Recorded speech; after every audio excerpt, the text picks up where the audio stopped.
The blinking light on the console was easy to miss at first. Jake Miller rubbed his tired eyes, wondering if he was seeing things after his 18-hour shift at the Deep Space Monitoring Station. But there it was, a small red dot pulsing steadily on the far edge of the solar system display. "Hey Tom, you seeing this?" Jake called to his colleague. Tom Wheeler walked over, coffee mug in hand. "What am I looking at?" "Movement.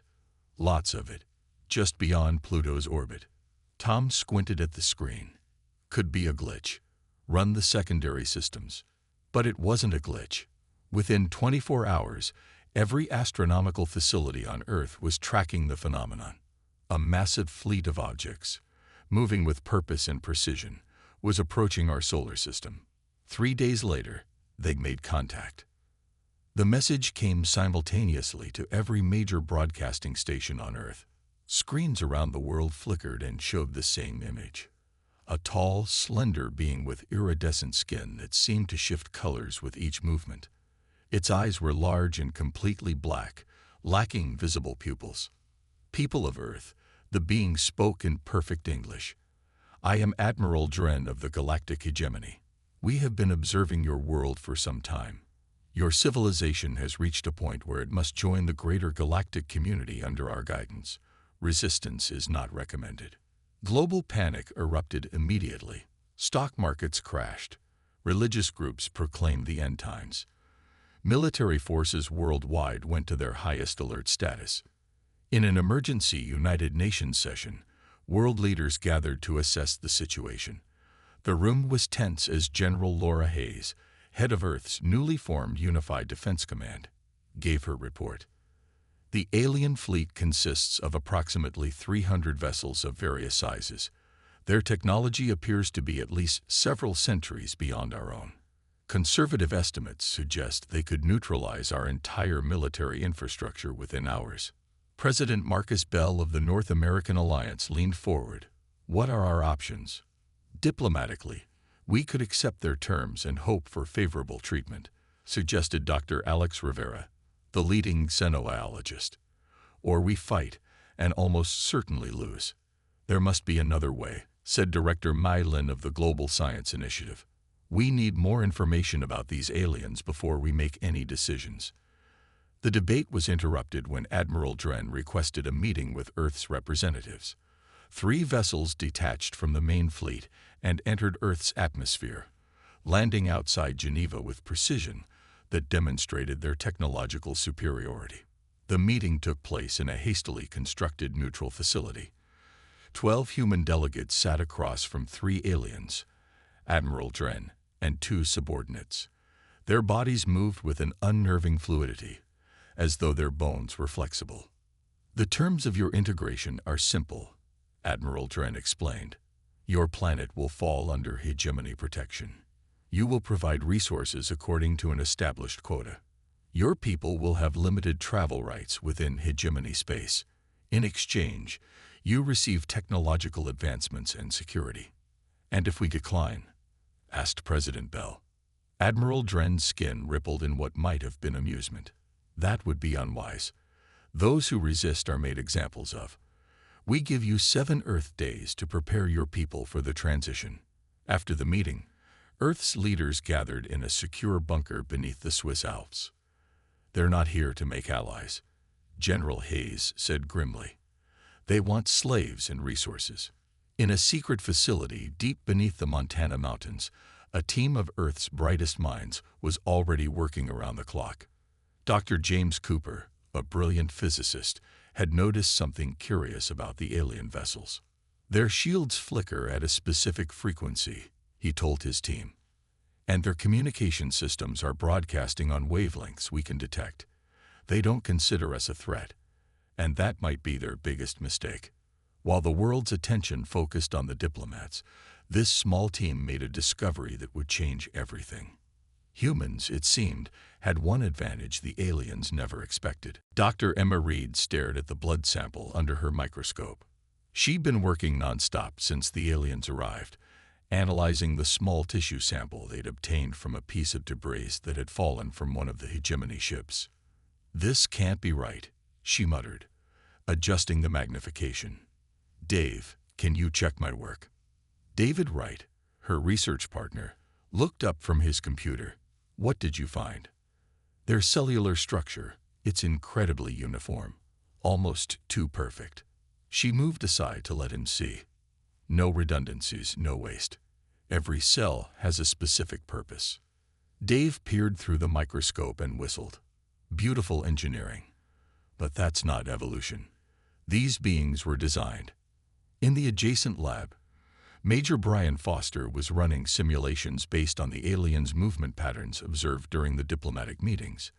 He called over to the scientists. "I think there's something you should see." On his screen, he showed them footage of Admiral Dren flinching when a human diplomat accidentally dropped a metal tray. The sound was barely noticeable to human ears, but the alien had visibly recoiled.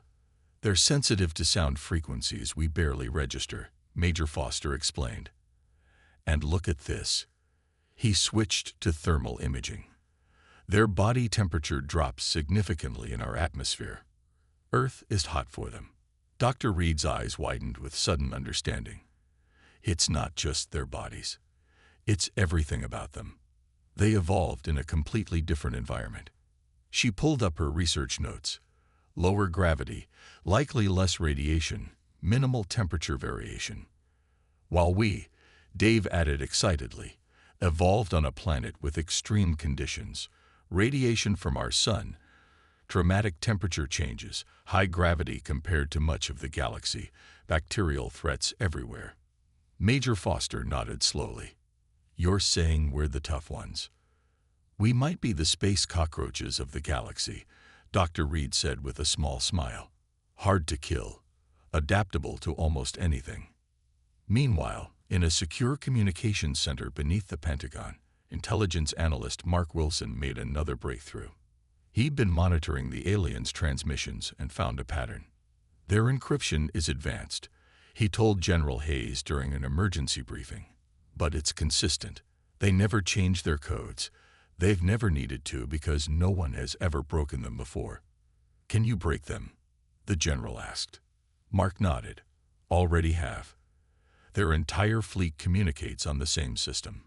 If we wanted to, we could send false orders to their ships." General Hayes permitted herself a slight smile. "Keep that quiet. What else have you learned?" "Their weapons systems use a form of plasma energy. Powerful, but it requires massive energy reserves and cooldown periods between firing," Mark explained. "And their ships, they're built for space travel, not atmospheric conditions. The 3 that landed showed signs of stress from our gravity and air pressure." Across the world, similar discoveries were being made. In Beijing, researchers found that the aliens' protective suits couldn't withstand certain Earth metals. In Moscow, military scientists determined that common radio waves disrupted the aliens' navigation systems. In London, biologists theorized that everyday bacteria might be harmful to the hegemony visitors. At a secret meeting of Earth's Defense Council, these findings were compiled. "So we have advantages they don't know about," President Bell summarized. "But they still outnumber and outgun us." "True," General Hayes replied, "but they don't know what we're capable of. They've conquered worlds that submitted without much fight. They expect the same from us." Dr. Rivera, who had been studying the hegemony's historical records that they proudly shared, spoke up. "In every conquest, they've followed the same pattern. A show of force, demands for submission, then gradual integration. They've never faced unified resistance." "Then that's what we'll give them," General Hayes said firmly. "Not open warfare. They'd destroy our cities from orbit, but something they've never encountered before." President Bell looked around the table at Earth's leaders. "We need a plan, something they won't see coming." Dr. Reed, who had been invited to present her findings, smiled. "I think I have an idea." The underground bunker hummed with activity as Earth's best minds gathered around a holographic display of the hegemony fleet. General Hayes stood at the center, her face illuminated by the blue glow of the projection. "We have 4 days until their deadline," she said. "Our plan needs to be perfect.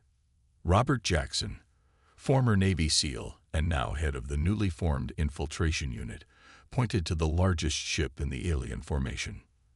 The command vessel. If we can get aboard, we can access their central systems. And how exactly do we get aboard a heavily defended alien flagship? Asked Director Lin, skepticism clear in her voice. Robert smiled. The same way humans have always infiltrated superior forces. We walk right through the front door. Dr. Reed stepped forward with a small device in her hand. We've created these based on the biological samples. They emit the exact radiation signature of hegemony officers. They're security scans for biology, not for specific individuals. The plan took shape over the next 18 hours. Earth would appear to surrender, sending a delegation to formalize their submission. Hidden among the diplomats would be specially trained soldiers and scientists, carrying weapons designed specifically to exploit the aliens' weaknesses. In a secure facility beneath the Pacific Ocean, those weapons were being finalized. Jack Torres, a weapons engineer with calloused hands and tired eyes, held up what looked like an ordinary flashlight. This emits a focused sonic pulse at the exact frequency their nervous systems can't handle, he explained to the soldiers gathered around him. It won't kill them, but it will incapacitate them for approximately 3 minutes. Next, he displayed what appeared to be standard communication earpieces.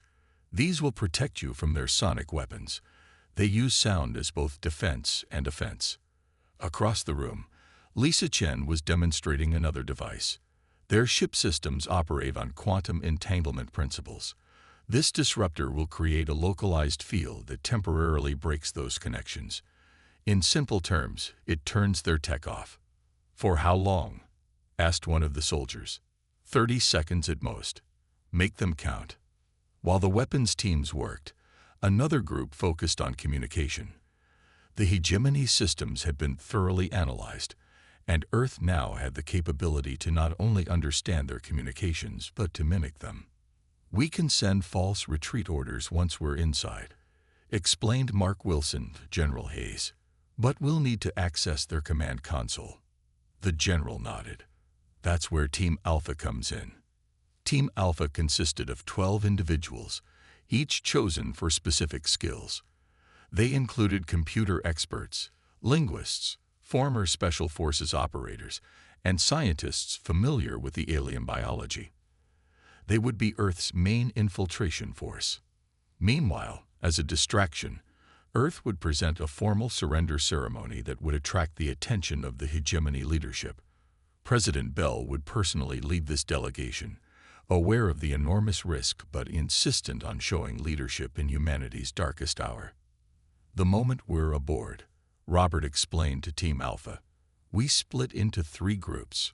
Team 1 accesses communications, Team 2 secures an escape route, and Team 3 reaches their weapon systems. Dr. Reed, who had insisted on joining the mission despite objections, added, remember, their atmosphere is different from ours.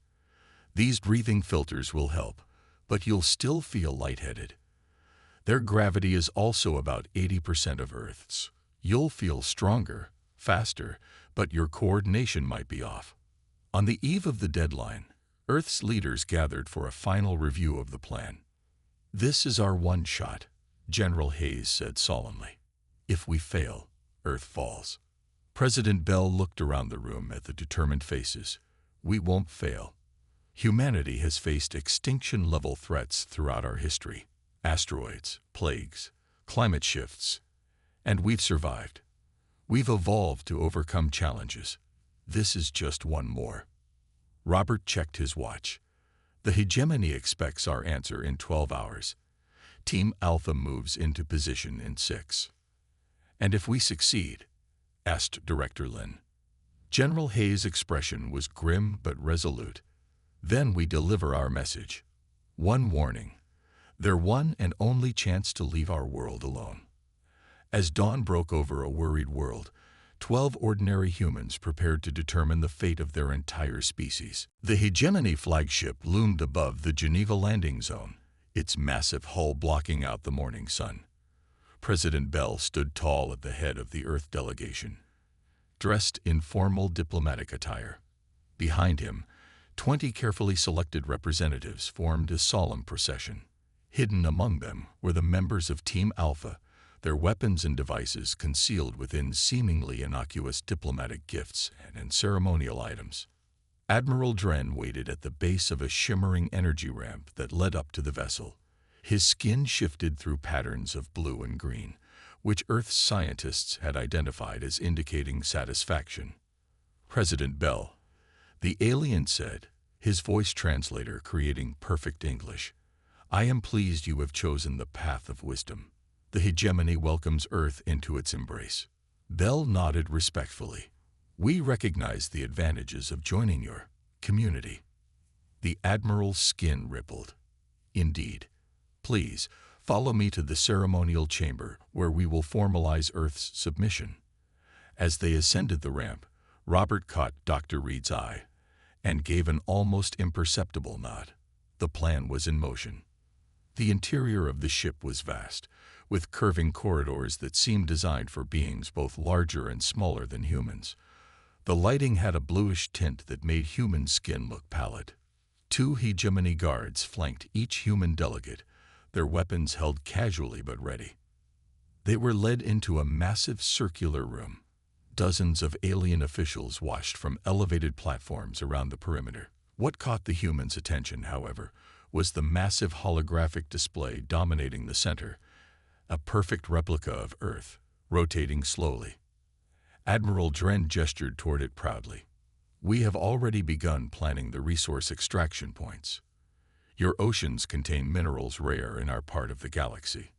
President Bell's expression remained neutral, though his hands clenched slightly at his sides. "Before we proceed, Admiral, our custom requires an exchange of gifts." This was the signal. As the diplomatic team opened ornate boxes containing their gifts, Team Alpha activated their devices. A subtle high-frequency noise filled the room, imperceptible to humans but excruciating to hegemony ears. The aliens nearest to the devices immediately clutched their head regions, their skin flashing alarming patterns of red and black. In the momentary confusion, Robert and his team moved with practiced precision. 3 members disabled the guards using the sonic weapons, while others rushed to secured positions around the room. Dr. Reed and 2 computer specialists headed directly for the control consoles. President Bell stepped forward, his voice cutting through the chaos. "Admiral Dren, you will stand down and listen." The authority in his voice was so unexpected that the Admiral actually paused, his security team hesitating just long enough for Team Alpha to secure the room. The holographic Earth continued to rotate peacefully in the center as humans took control of the chamber. Mark Wilson called from the communications console. "We're in their network," broadcasting the prepared message to their entire fleet now. On every hegemony ship, screens switched to show President Bell's face, standing firm in the command center of the flagship. "Attention Galactic Hegemony," he began, his voice calm but filled with unmistakable resolve. "I speak not as a conquered world, but as the representative of humanity. We have accessed your command systems. We understand your technology. We have studied your biology." To demonstrate, Dr. Reed pressed a button that caused every light in the flagship to flicker briefly. "This is not a negotiation," Bell continued. "This is Earth's one and only warning. You will withdraw your forces from our solar system immediately." Admiral Dren had recovered enough to speak, his skin now pulsing angry crimson. "This is absurd. You cannot possibly." He was cut off as Lisa Chen activated another device. The Admiral's translation system reversed, broadcasting his own words back in the hegemony language, but with crucial alterations. To his officers watching throughout the fleet, it appeared their admiral was ordering an immediate withdrawal. "We have infiltrated every level of your command structure," President Bell continued. "Your communication systems are compromised. Your weapons systems are vulnerable to our countermeasures." Robert stepped forward, holding up a small vial. "We have also developed a biological agent specifically tailored to your species, non-lethal, but highly contagious. It's already been released into your ship's ventilation system. The Admiral's skin paled to an ashy gray. Fear, the humans had learned. You have one Earth day to remove every vessel from our solar system, President Bell concluded. We do not seek conflict, but we will not be conquered. This is humanity's one warning. There will not be another. As if to emphasize the point, the holographic Earth in the center of the room suddenly shattered into countless points of light, then reformed into an image of the hegemony fleet in retreat. The message was clear. For 18 tense hours after delivering Earth's warning, nothing happened. The hegemony fleet remained in position. Communication systems silent. On Earth, military forces stood at highest alert, civilians huddled in emergency shelters, and all eyes watched the skies. They're assessing their options, General Hayes told the Emergency Council, testing whether our threats were real. The answer came at dawn. 3 hegemony battleships broke formation and accelerated toward Earth. They're not retreating, President Bell said grimly. They're attacking. As we expected, General Hayes replied. Activate Operation Thunderbolt. Around the world, hidden defense systems came online. Unlike the conventional military forces the aliens had already analyzed, these were new weapons developed in the days since first contact, built specifically to target hegemony vulnerabilities. From a camouflaged bunker in the Arizona desert, Colonel Frank Garcia gave the command. Fire Sequence Alpha. 30 electromagnetic pulse cannons, designed to match the exact frequency of hegemony shield technology, fired simultaneously from locations across Earth's surface. The pulses were invisible to the naked eye, but their effect was immediate and dramatic. The lead battleship's shields flickered and failed. Its engines sputtered as emergency systems tried to compensate. Before they could recover, a second wave hit. Focused sonic weapons that targeted the ship's hull at precisely the resonant frequency Dr. Reed had discovered in her analysis. The alien vessel shuddered violently. Sections of its hull began to break apart, not from explosive force, but from vibrations that disrupted the molecular bonds of its exotic metals. My God, whispered an aide watching the monitors. It's working. The second and third battleships adjusted course, attempting evasive maneuvers. But Earth was ready. Smaller, faster defense craft launched from hidden bases, piloted by humans who had trained night and day in simulators based on hegemony flight patterns. Remember, they're not used to our gravity or atmosphere, Jack Torres reminded the pilots through their communication systems. Use that to your advantage. The Earth fighters executed maneuvers that would have torn apart conventional aircraft, pushing to the very limits of human endurance. The pilots' bodies, evolved on a high-gravity world with extreme conditions, could withstand forces that the aliens found debilitating. In orbit, the space stations that the hegemony had dismissed as primitive suddenly revealed hidden compartments containing advanced weapon systems, built in secret using insights gained from studying the alien technology. Target their propulsion systems, ordered Commander Maria Lopes from the International Space Platform. Their ships can't maneuver well in atmosphere if they lose their primary drives. The focused attacks had their intended effect. The second battleship, crippled by multiple hits to its engine section, began to lose altitude. Rather than crash into a populated area, it attempted an emergency landing in the Atlantic Ocean. The massive splash was visible from space. The third ship, seeing the fate of its companions, reversed course and accelerated away from Earth. But it didn't get far. Hidden among the debris of old satellites and space junk, miniature drones activated.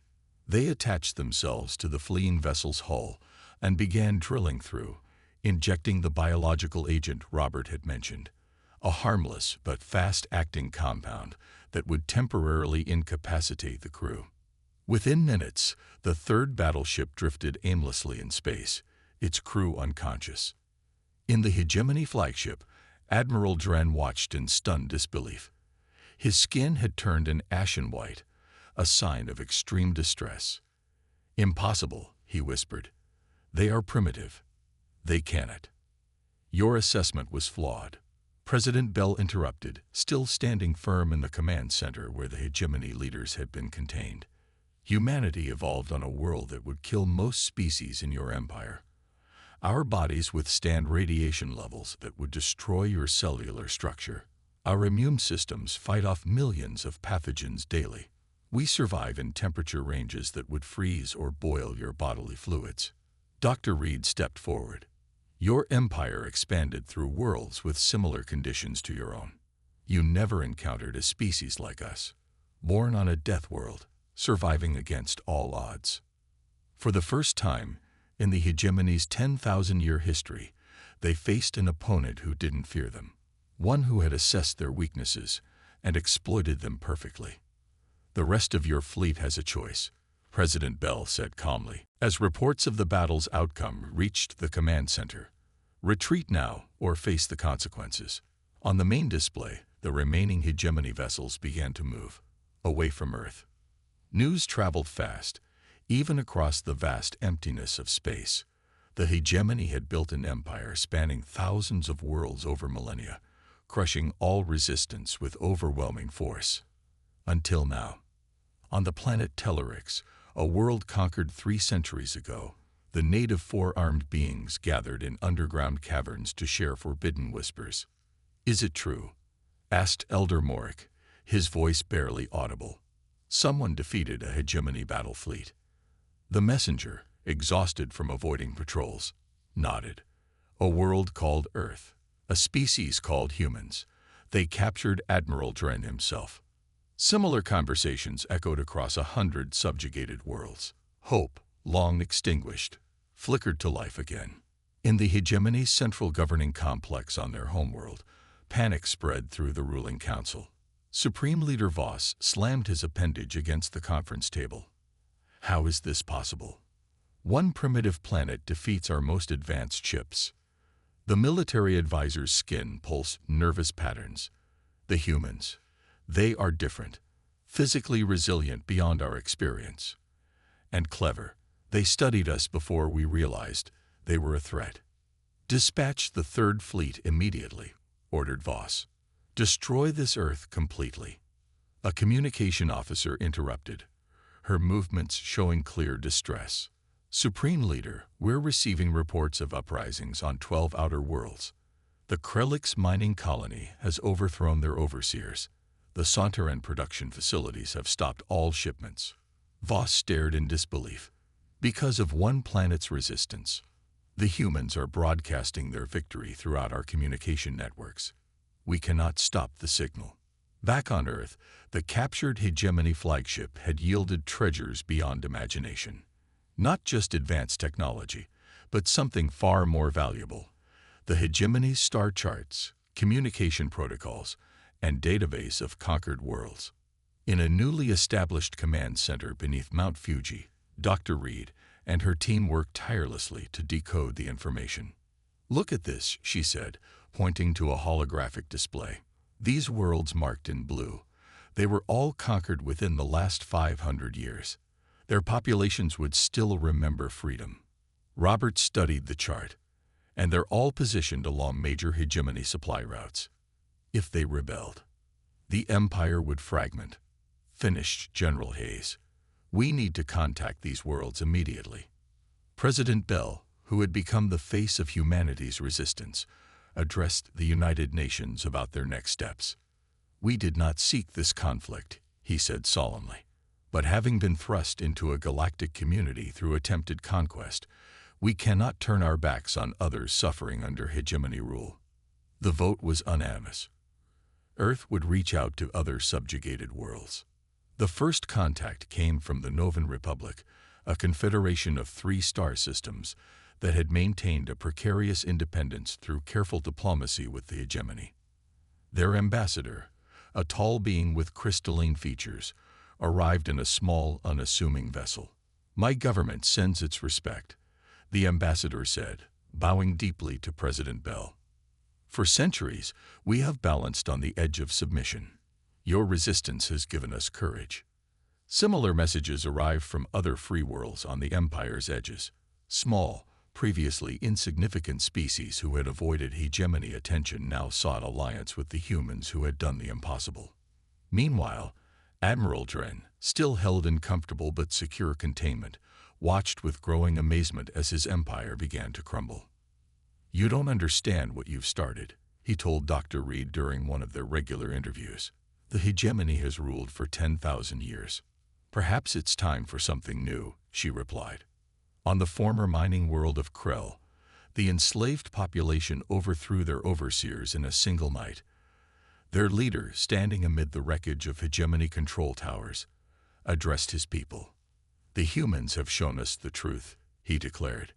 "The hegemony is not invincible. They are not gods. They can be defeated." As rebellion spread across the galaxy, the hegemony found itself fighting on too many fronts. Worlds that had been stable for centuries now erupted in revolution. Supply chains broke down. Military vessels were recalled from Earth's solar system to deal with more pressing threats. President Bell received the news with mixed emotions. "We never wanted to destabilize an entire galaxy." "We didn't," Robert replied. "The hegemony built their empire on fear. Once that fear was gone, collapse was inevitable." A message arrived from a coalition of 17 formerly conquered worlds. They requested Earth's guidance in forming a new galactic association, one built on mutual respect rather than dominance. As humanity prepared to take its first steps into a wider galaxy, Admiral Dren made an observation to his human guards. "Your warning was more dangerous than any weapon," he said quietly. "You showed the galaxy that resistance was possible." 1 year after the hegemony's retreat from Earth, the landscape of galactic politics had transformed beyond recognition. The massive hegemony fleet that once dominated space around Earth had vanished, replaced by a steady stream of diplomatic vessels from worlds eager to establish relations with humanity. On the newly constructed Geneva space platform, representatives from 27 formerly subjugated species gathered for the first Galactic Cooperation Summit. The circular chamber buzzed with dozens of languages, each alien delegation bringing their unique perspectives and hopes. President Bell, now serving as Earth's ambassador to galactic affairs, entered the chamber to respectful silence. A year of constant diplomacy had aged him visibly, but his steps remained confident. "Friends," he began, his voice carrying across the chamber. "A year ago, most of us did not know the others existed. Today, we gather as equals, determining our shared future." The applause that followed came in many forms. Some clapped hands, others stomped feet, while certain species released harmonious tones from specialized organs. The sentiment needed no translation. In Earth orbit, General Hayes supervised the construction of humanity's first true defensive fleet. Built using a combination of hegemony technology and human innovation, these ships represented a new philosophy of space travel.